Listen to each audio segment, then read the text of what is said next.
But what can you do other than the only way out is through? Hello.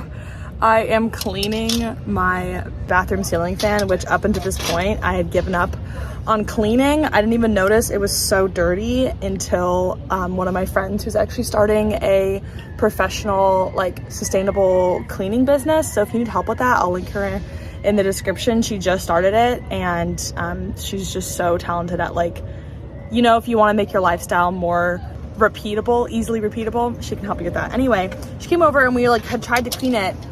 But this is one of those things where it just wasn't gonna work. And there was nothing on YouTube that I could look up of how to clean this ceiling fan, because it was stuck up on the ceiling and I don't have a step ladder. And so I was just trying to put a dust rag in these little crevices. It just wasn't working. And I'm remarking on, because now I'm able to clean it, because guess what? It detaches from the ceiling, which I didn't know until my dad my parents are staying right now. My cousins are visiting. It's been really fun. Literally hadn't seen my cousins in 10 years and didn't think I could have a good relationship with my cousins, just because the frequency wasn't there and the vibes are right. Anyway, my dad just pulled it off and was like, yeah, you can just basically pinch these clamps and it comes off. And it just made me think about how much information each of us just holds without even knowing how powerful it is. This is one of those things that you can't just search on YouTube. But before this, he was helping me fix my bike because the brakes have been really squeaky, and he just knew what to do. He was like, first step is there might be dust or grime on the rim of the wheel, so he cleaned that. Bikes were still squeaky. Then he was like, okay, next we're going to clean this other part. Bikes were still squeaky. Then he was like, we're going to sand down because there might be a layer of glaze on the brakes. Sanded that down. It worked a lot better, but there was still a little bit of squeakiness. And then he basically he followed all of these just steps instinctually. And then he was like, look up a YouTube video, let's see if there's anything I missed. And he literally didn't miss a single step. The YouTube video used the exact same language that he did, the exact same order. And I was like, that's crazy that you just intuitively know that without having to look it up on YouTube, because I feel my generation has lost the ability to just use critical thinking to problem solve. My dad is such a talented problem solver, and I just either if I didn't inherit that, I just haven't exercised it, because I give up really quickly. If I don't know how to do something and it's not online, I'm like, oh, I'm gonna have to hire someone or just not do it. And that's kind of what happened with this fan. And now I'm like, wow, here I am a year after moving in, finally cleaning this goddamn fan, because one person knew one little thing. It's you might think that some piece of information is not very helpful. To the right person, it could be a gold mine. It could be a gold mine. So handiness is just divine. That's I'm more of a knowledge worker than I am a physical worker. I'm not really good with spatial awareness. I'm not very good at engineering things. And that's not me being hard on myself. It's just me acknowledging those just aren't my talents. And I don't think that makes me a worse person. It's just it is what it is. And I acknowledge that. And that's why I'm it's really nice when people in your life balance you out and have those traits. So I'm gonna get back to cleaning this fan, but I just had to share my revelation with my congregation of viewers. So go clean your ceiling fans. I was just doing some of my morning pages. I'll just give you that much of a sneak peek because they are for me and nobody else. And as someone who posts much of their life online, things that you keep to yourself are so fucking sacred. They have to stay that way. But I have noticed, and I just kind of made a note in my head, and this is what's so valuable and powerful about journaling, that a lot of these journal entries, especially as my life has not been as routine, I've had to put in place my own routine, but because I've had so many folks visiting, my schedule is thrown off a lot. I'm always sort of mixing my schedule in with somebody else's and kind of meeting in the middle.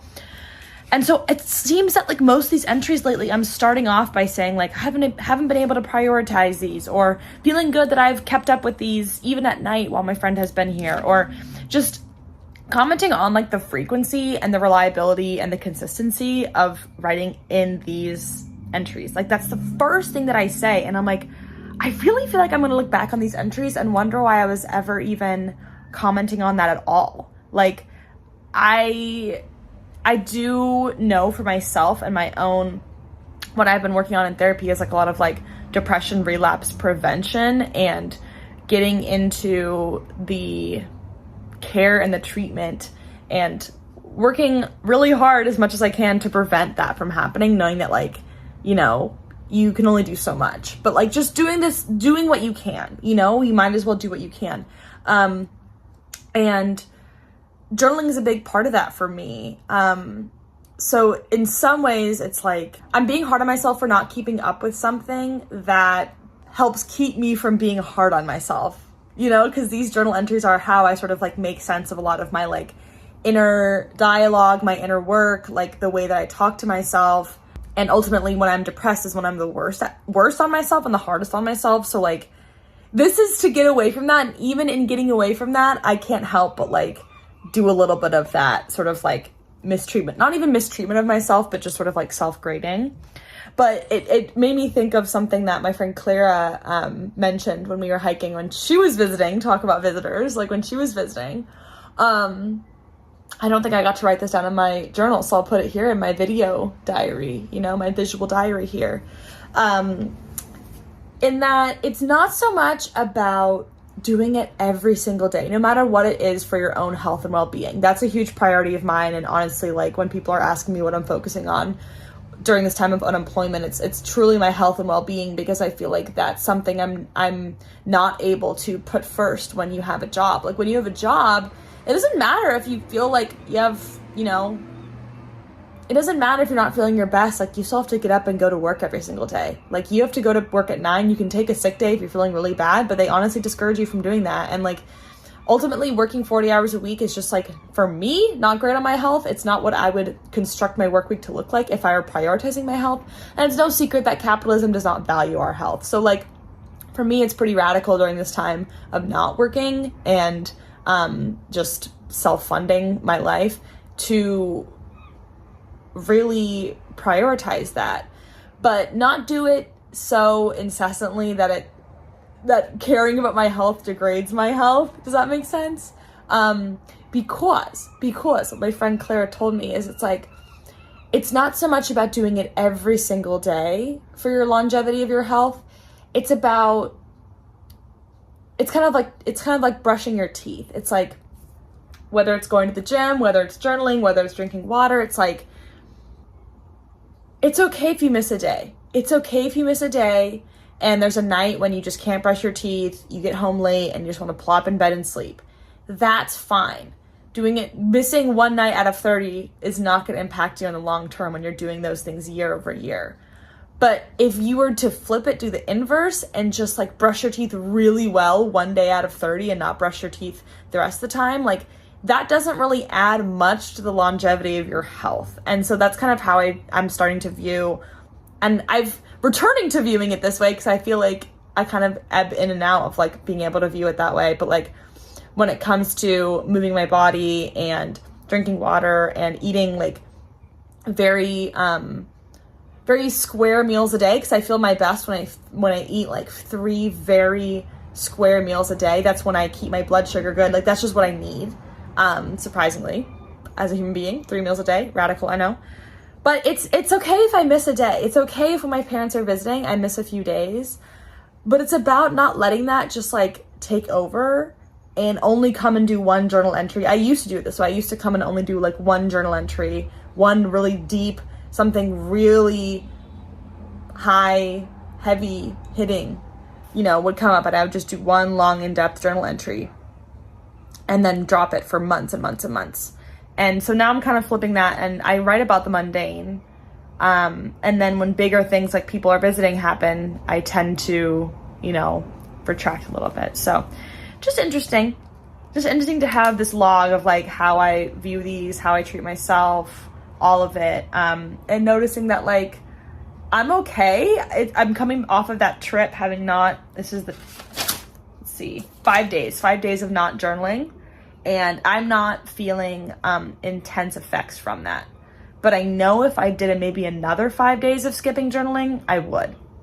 So it's like, you can take days off. You don't have to be crazy, disciplined about it. But just, getting back on the horse as much as you can so that you don't go months and years between brushing your teeth. Am I right? While she's been away, living day to day, it's been tough.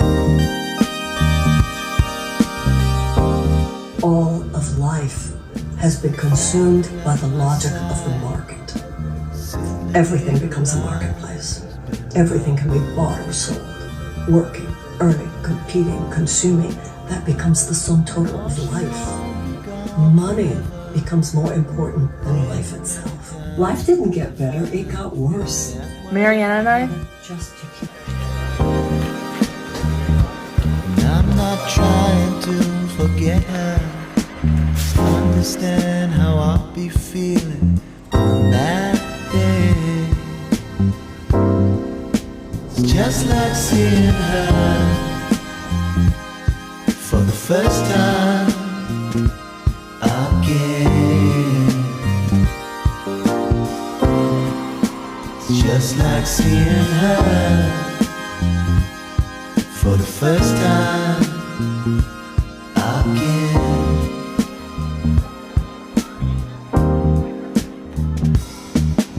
The time she's not around, somewhere out of town, it's been hard.